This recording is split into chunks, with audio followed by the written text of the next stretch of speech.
Assalamualaikum warahmatullahi wabarakatuh. Perkenalkan, nama saya Susanti dengan NIM 1207012081 dari jurusan Manajemen Fakultas Ekonomi dan Ilmu Sosial. Pada kesempatan ini, saya akan menjelaskan materi tentang sejarah perkembangan agama Islam di Malaysia. Tujuan pembuatan video ini yaitu untuk memenuhi tugas ujian akhir semester. Mata kuliah Sejarah Islam di Asia Tenggara dengan dosen pengampu yaitu Bapak Hendra Eka Saputra, SE MSEI. Sejarah perkembangan agama Islam di Malaysia. Malaysia terletak di Semenanjung Malaka, Asia Tenggara. Malaysia yang ibu kotanya Kuala Lumpur mempunyai luas wilayah 332.370 km persegi atau 2,5 kali Pulau Jawa. Sebagian besar wilayahnya mempunyai luas 1036 km menyeberangi Laut Cina Selatan, tepatnya di utara Pulau Kalimantan, dan lainnya ada di Pulau Penang. Pada tahun 2002, jumlah penduduk Malaysia berkisar 22.229.040 jiwa. Bahasa resminya bahasa Melayu, sedangkan agama mayoritas Islam 53%, Buddha 17%, Konghucu, Tao, Chinese 11%, Kristen 8,6%, dan Hindu 7%. Malaysia terdiri dari dua bagian, Malaysia Barat dan Malaysia Timur. Malaysia Barat merupakan sebuah semenanjung yang terpanjang di dunia. Di bagian tengahnya membujur pegunungan dari utara ke selatan.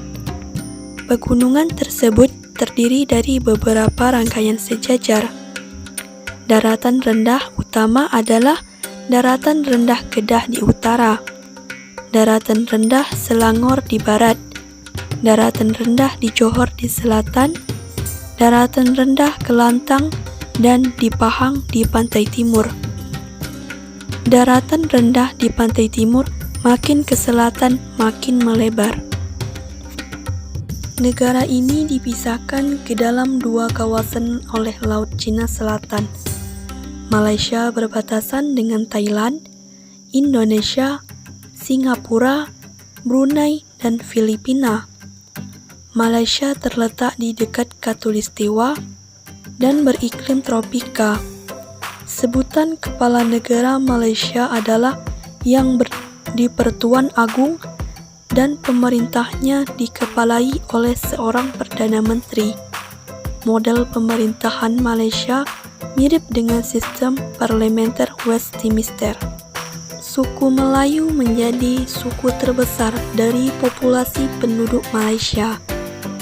Terdapat pula komunitas Tionghoa Malaysia dan India Malaysia yang cukup besar. Bahasa Melayu dan agama Islam masing-masing menjadi bahasa dan agama resmi negara.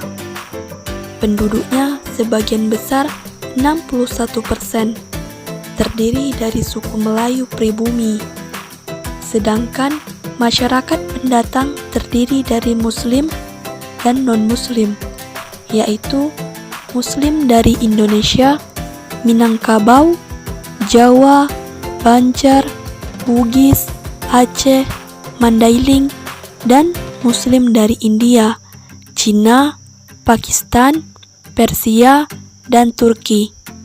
Adapun non-Muslim berasal dari Cina dan India. Mayoritas penduduk Muslimnya menganut Sunni dan bermazhab Syafi'i. Proses masuknya Islam di Malaysia.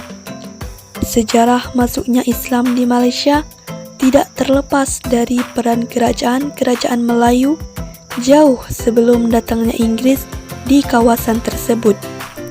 Sebab kerajaan-kerajaan di Malaysia dalam sejarahnya dikenal sebagai kerajaan Islam, dan oleh pedagang Gujarat, keberadaan kerajaan tersebut dimanfaatkan untuk mendakwakan Islam ke Malaysia pada sekitar abad ke-9.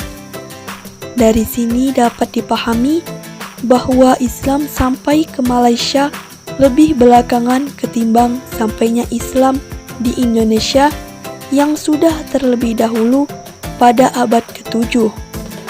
Berdasarkan keterangan ini pula, maka asal-usul masuknya Islam ke Malaysia sebagaimana dikemukakan Aziumardi Azra datang dari India, yakni Gujarat dan Malabar. Sejak sebelum Islam datang ke wilayah Asia Tenggara, Malaysia berada di jalur perdagangan dunia yang menghubungkan kawasan-kawasan Arab dan India dengan wilayah Cina dan dijadikan tempat persinggahan sekaligus pusat perdagangan yang amat penting. Maka tidak heran jika wilayah ini juga menjadi pusat pertemuannya berbagai keyakinan dan agama yang berinteraksi secara kompleks. Perkembangan Islam di Malaysia. Aziumardi Azra menyatakan bahwa tempat asal datangnya Islam ke Asia Tenggara termasuk di Malaysia sedikitnya ada 3 teori. Pertama, teori yang menyatakan bahwa Islam datang langsung dari Arab, Hadramaut. Kedua, Islam datang dari India, yakni Gujarat dan Malabar. Ketiga, Islam datang dari Bengali, kini Bangladesh.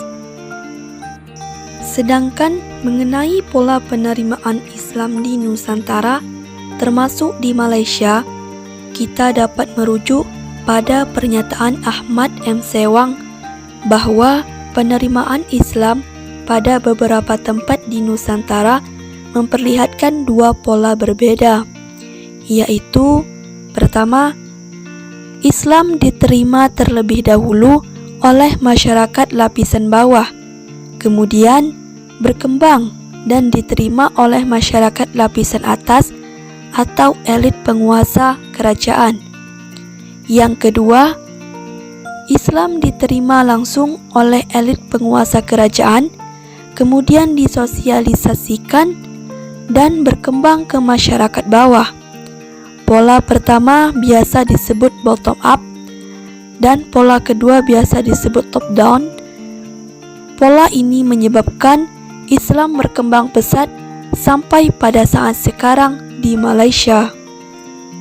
Pola pertama melalui jalur perdagangan dan ekonomi yang melibatkan orang dari berbagai etnik dan ras yang berbeda-beda bertemu dan berinteraksi secara bertukar pikiran tentang masalah perdagangan, politik, sosial, dan keagamaan.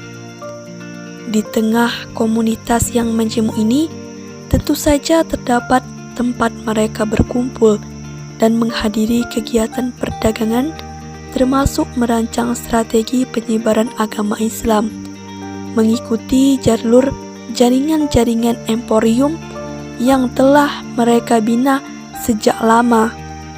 Seiring itu pula, pola kedua mulai menyebar melalui pihak penguasa di mana istana sebagai pusat kekuasaan berperan di bidang politik dan penataan kehidupan sosial. Dengan dukungan ulama yang terlibat langsung dalam birokrasi pemerintahan, hukum Islam dirumuskan dan diterapkan. Kitab sejarah ditulis sebagai landasan legitimasi bagi penguasa Muslim. Memasuki awal abad ke-20, bertepatan dengan masa pemerintahan Inggris, urusan-urusan agama dan adat Melayu lokal di Malaysia di bawah koordinasi sultan-sultan, dan hal itu diatur melalui sebuah departemen, sebuah dewan ataupun kantor sultan. Setelah tahun 1948, setiap negara bagian dalam Federasi Malaysia telah membentuk sebuah departemen urusan agama. Orang-orang Muslim di Malaysia juga tunduk pada hukum Islam yang diterapkan sebagai hukum status pribadi dan tunduk pada yurisdiksi pengadilan agama Mahkamah Syariah yang diketua Hakim Agama. Bersamaan dengan itu, juga ilmu pengetahuan semakin mengalami perkembangan dengan didirikannya perguruan tinggi Islam dan dibentuk fakultas dan jurusan agama. Perguruan tinggi kebanggaan Malaysia adalah Universitas Malaya yang kini kita kenal Universitas Kebangsaan Malaysia. Memasuki masa pasca kemerdekaan, semakin jelas sekali pola perkembangan Islam tetap dipengaruhi oleh pihak penguasa top-down, sebab penguasa atau pemerintah Malaysia menjadikan Islam sebagai agama resmi negara. Warisan Undang-Undang Malaka yang berisi tentang hukum Islam berdasarkan konsep Qur'ani berlaku di Malaysia. Di samping itu, ada juga Undang-Undang Warisan Kerajaan Pahang diberlakukan di Malaysia yang di dalamnya terdapat sekitar 42 pasal di luar keseluruhan pasal yang berjumlah 68, hampir identik dengan hukum Islam mazhab Syafi'i. Pelaksanaan undang-undang yang berdasarkan Al-Quran dan realisasi hukum Islam yang sejalan dengan paham mazhab Syafi'i di Malaysia, sekaligus mengindikasikan bahwa Islam di negara tersebut sudah mengalami perkembangan yang signifikan. Dengan adanya proses Islamisasi di Malaysia, peranan penting dalam pengembangan ajaran Islam semakin intens dilakukan para ulama atau pedagang dari Jazirah Arab. Pada tahun 1980-an, Islam di Malaysia mengalami perkembangan dan kebangkitan yang ditandai dengan semaraknya kegiatan dakwah dan kajian Islam oleh kaum intelektual dan menyelenggarakan kegiatan keagamaan internasional berupa musabaqah tilawatil Quran yang selalu diikuti oleh qori dan qoriah Indonesia. Selain itu, perkembangan Islam di Malaysia semakin terlihat dengan banyaknya masjid yang dibangun. Juga terlihat dalam penyelenggaraan jamaah haji yang begitu baik, sehingga dapat dikatakan bahwa perkembangan Islam di Malaysia tidak banyak mengalami hambatan. Bahkan ditegaskan dalam konstitusi negaranya bahwa Islam merupakan agama resmi negara. Di Kelantan, hukum udud pidana Islam telah diberlakukan sejak tahun 1992. Meski demikian, Malaysia yang menganut agama resmi Islam tidak dapat menjamin agama-agama lain, dan oleh pemerintah diupayakan tercipta kondisi ketentraman, kedamaian bagi masyarakat. Walaupun pemegang jabatan adalah pemimpin-pemimpin Muslim, tidak berarti Islam dapat dipaksakan oleh semua pihak. Demikianlah ulasan tentang sejarah perkembangan Islam dan proses masuknya Islam di Malaysia. Terima kasih. Wabillahi taufiq wal hidayah. Wassalamualaikum warahmatullahi wabarakatuh.